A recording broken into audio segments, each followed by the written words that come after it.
కలిగింది, నీ వల్ల ఎన్ని కుటుంబాలు నష్టపోయాయి, నీ వల్ల ఎంతమంది ఏడ్చారు, నీ బిడ్డలు, నీ తల్లులు, నీ కూతురు, నీ కొడుకు ఎంతమంది తన పగలు బతికాలని బట్టి అన్యాయం బతుకులో బతుకుతూ అందరూ మారాలంటే ఏసయ్యలాగా త్యాగం చేయాలి, ఏసయ్యలాగా త్యాగం చేయాలి. అయ్యో నేను త్యాగం చేస్తాను, నా కోపాన్ని త్యాగం చేస్తాను, నా మోసాన్ని త్యాగం చేస్తానని అందరూ చెప్పగలుగుతూ దేవుని మహిమపడదామా? హల్లెలూయా,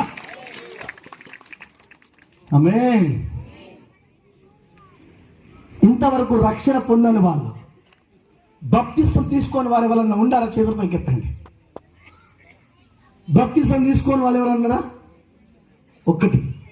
ఇంకా బాప్తిజం తీసుకొని వాళ్ళు ఎత్తు మగెత్తు 2 3 4 5 వీళ్ళందరూ 21వ మందిర ప్రతిష్టలో 21 మంది బాప్తిస్తానికి రెడీ అయితే ఎంత బాగుంటుంది.